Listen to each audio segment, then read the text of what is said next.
কথা ব্যক্ত করি আমি শেষ করতে। আসসালামু আলাইকুম। আপনি বলেন কিছু বলার জন্য। আসসালামু আলাইকুম ওয়া রাহমাতুল্লাহি ওয়া বারাকাতুহু। কুল্লু নাফসিন যায়িকাতুল মাউত। আজকে মরহুম আব্দুল করিম আমার বাল্য বন্ধু এবং আমার ক্লাসমেট, তার গল্প যখন শুনেছি তখন বুঝেছি যে আমার অর্ধেক জীবন এখানে শেষ হয়ে গেছে।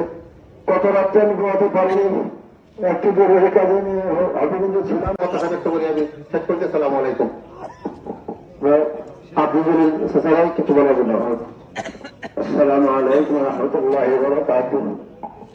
কুল্লু নাফসিন যায়িকাতুল মাউত। আজকে মরহুম আব্দুল করিম আমার বাল্য বন্ধু এবং আমার ক্লাসমেট, তার গল্প যখন শুনেছি তখন বুঝেছি যে আমার অর্ধেক জীবন এখানে শেষ হয়ে গেছে। কত রাত্রে আমি ঘুমাতে পারিনি, একটু জরুরি কাজে নিয়ে আমি কিন্তু ছিলাম। সঙ্গে সাহায্য করছে। এই কয়েকদিন পূর্বে এই যে বিশ্ব রোডের জমিন নিয়ে যারা অপমর জনসাধারণ কষ্ট ভোগ করতেছে, তার নেতৃত্বে আমরা সমিতি হয়ে আমরা সবাই একযোগে কাজ করতে যে এখন আছি। হঠাৎ করে আমার দিনী ভাই আব্দুল করিম, তার সম্পর্ক হইল এই বাহুবলী ফিরসাদের সঙ্গে, আর সম্পর্কের কারণে জান্নাত নসিব হবে বলে আমি আমরা সবাই যেন আল্লাহর ওলিদের সঙ্গে সম্পর্ক রাখি।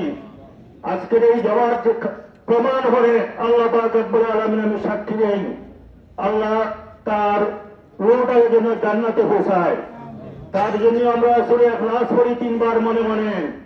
একবার সূরা ইখলাস পড়লে 3 বার পড়লে 1 খতম কোরআন শরীফ হয়। আমরা এখানে 2000 মানুষ ইনশাআল্লাহ মনে মনে আমরা সবাই প্রথম বারে সূরা ইখলাস, আমরা সূরা ইখলাস পড়বো মনে মনে। আর তার জন্য দোয়া করবো, হে বেবানা এখন এই যে কবর রাখা হইবে তার সোয়াল করা হইব 3টা। এই সোয়াল সম্বন্ধে আমি অনেক সময় পড়ি, আপনারা পড়েন। রাযীতু বিল্লাহি রাব্বান, সবাই পড়েন রাযীতু বিল্লাহি রাব্বান ওয়া বিল ইসলামি দীনান ওয়া বি মুহাম্মাদিন সাল্লাল্লাহু আলাইহি ওয়াসাল্লাম নবিয়্যান ওয়া রাসূলা। এই 3 প্রশ্নের সওয়াল আমার রুহানি ভাই, এই দিনী ভাই আব্দুল করিম, রক্তের সম্পর্ক টিকে না। আমার নবী তার রক্তের সম্পর্ক আবু জাহেল ঠিকছে নি, আর হযরত বেলাল রাদিয়াল্লাহু তাআলা আনহু নবীর রক্তে নেই, নবীর গোষ্ঠীর নেই। এই জন্য একটা শেষ কথা বলতে পারে, আমার সঙ্গের সাথীরা সব চলে গেছে, বাহুবল আমার সঙ্গের সাথী নাই। একজন আছে আমার বড়, আমার ভাই শেখ রাজুস মাওলানা মনিরউদ্দিন সাহেব, এই আমার 1 বছরের বড়। তাই আমি আল্লাহর দরবারে ফরিয়াদ করি, আল্লাহ যেন তার রুটের জান্নাতে পৌঁছাই দেয় সবাই, আর তার বাচ্চা কাচ্চা যেন আল্লাহ সুখ সহ্য করার তৌফিক দেয়। আর আমরা এই বাহুবলবাসী যেন এই 2 নম্বর শাহজালালের প্রতি আকৃষ্ট থাকি।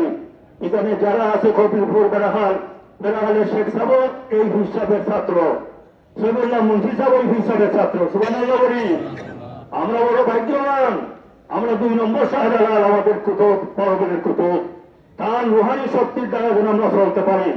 এই বাহুবলটা যেন আল্লাহ হেদায়েত নসিব করে সর্বদা আমিন। আমার বাইরে যেন আবার জান্নাতে ফেরদৌস নসিব করে সর্বদা আমিন। ওয়া আখিরু দাওয়ানা